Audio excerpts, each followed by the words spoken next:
નમસ્કાર મિત્રો, ઓનલી યોજના યુટ્યુબ ચેનલમાં આપ સૌ મિત્રોનું સ્વાગત છે। આજે તારીખ 22 ઓગસ્ટ 2023 આજના સવારના મહત્વના હવામાન સમાચાર જાણીશું, જેમાં ગુજરાતમાં હજુ પણ કેટલાક વિસ્તારોમાં 5 દિવસ માટે છૂટા છવાયા વરસાદની આગાહી કરવામાં આવી છે। તો ખાસ કરીને આજે તેમજ આવતીકાલે કયા કયા વિસ્તારોમાં વરસાદની સંભાવના છે, સંપૂર્ણ માહિતી મેળવીશું। ચેનલમાં નવા હોય તો સબસ્ક્રાઇબ કરી લેજો। અત્યારના સમયની અપડેટ જોઈએ તો અત્યારે ખાસ કરીને જે દક્ષિણ ગુજરાતના જે વિસ્તારો છે તેમજ મધ્ય ગુજરાતના જે વિસ્તારો છે તેમાં વરસાદની શક્યતા છે।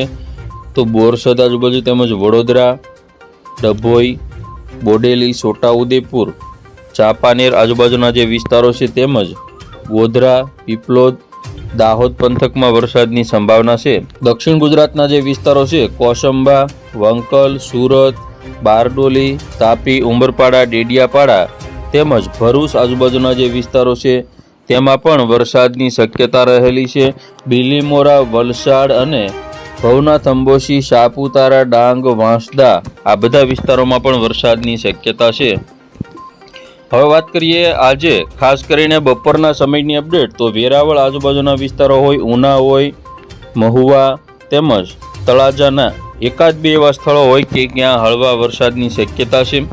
દક્ષિણ ગુજરાતના જે વિસ્તારો છે જેમાં કોસંબા, વંકલ, સુરત, બારડોલી, તાપી, ઉંબરપાડા, ડેડિયાપાડા આજે દક્ષિણ ગુજરાતના બધા વિસ્તારો છે। નવસારી, બીલીમોરા, વલસાડ, વાંસદા, ડાંગ, સાપુતારા તેમજ ભવનાથ, અંબોશી, વાપી આ બધા વિસ્તારોમાં હળવાથી મધ્યમ વરસાદી રાઉન્ડ ચાલુ રહેશે। તો ગોધરા પંથક આજુબાજુ તેમજ દાહોદ પંથકના જે વિસ્તારો છે તેમજ હિંમતનગર છે આ બધા વિસ્તારોમાં પણ વરસાદની શક્યતા રહેલી છે।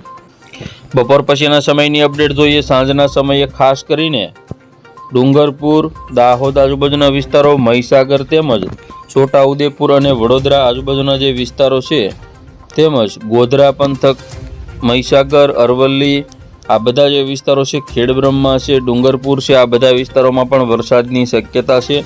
દક્ષિણ ગુજરાતની વાત કરીએ ભરૂચ, રાજપીપળા, સુરત, તાપી તેમજ વલસાડ, નવસારી અને ડાંગ આ જે બધા વિસ્તારો છે તેમાં પણ વરસાદની શક્યતા રહેલી છે।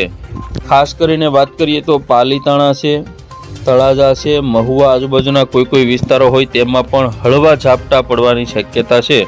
હવે જોઈએ મિત્રો 23 તારીખે આવતીકાલે ખાસ કરીને કચ્છના નલિયા, માંડવી આજુબાજુના કોઈ વિસ્તારોમાં ઝાપટાની સંભાવના। તો પોરબંદર, જૂનાગઢ તેમજ ઉના અને ભાવનગરના કોઈ વિસ્તારોમાં હળવા ઝાપટા પડી શકે। તો ખાસ કરીને દક્ષિણ ગુજરાતમાં જોઈએ તો અમોદ, ભરૂચ, રાજપીપળા આજુબાજુના વિસ્તારો તેમજ સુરત, બારડોલી, તાપી, નવસારી અને ડાંગ આ બધા વિસ્તારોમાં પણ વરસાદની સંભાવના છે।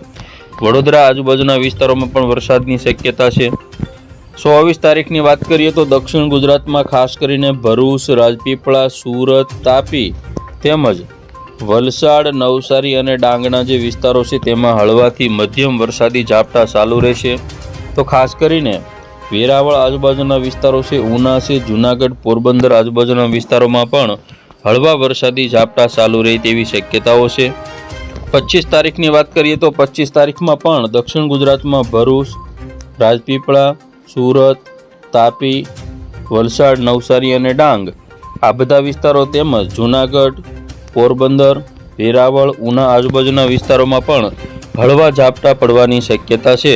26 તારીખની વાત કરીએ તો 26 તારીખમાં પણ ભરૂચ આજુબાજુના વિસ્તારો, રાજપીપળા, સુરત, તાપી, વલસાડ, નવસારી અને ડાંગ આ બધા વિસ્તારોમાં હળવાથી મધ્યમ વરસાદી ઝાપટા જોવા મળશે। તો સૌરાષ્ટ્રમાં પણ પોરબંદર, જૂનાગઢ, વેરાવળ આજુબાજુના કોઈ વિસ્તારોમાં હળવા ઝાપટા પડે તેવી શક્યતાઓ છે। આ રીતે મિત્રો સમગ્ર ગુજરાતના જે વિસ્તારો છે તેમાં વાદળા છવાયેલા જોવા મળશે। કચ્છના પણ મોટા ભાગના વિસ્તારો છે જેની અંદર વાદળા છવાયેલા છે।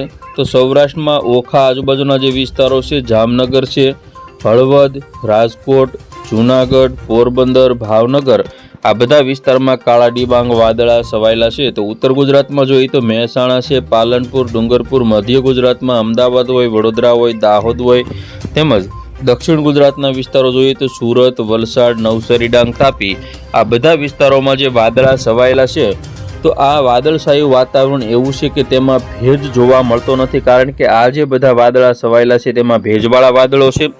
તો આ રીતે સમગ્ર ગુજરાતમાં અત્યારે હવે છૂટા છવાયા વરસાદની આગાહી છે, કારણ કે લો પ્રેશર સિસ્ટમ છે તે આ રીતે ઉત્તર તરફ ગતિ કરી ગઈ છે.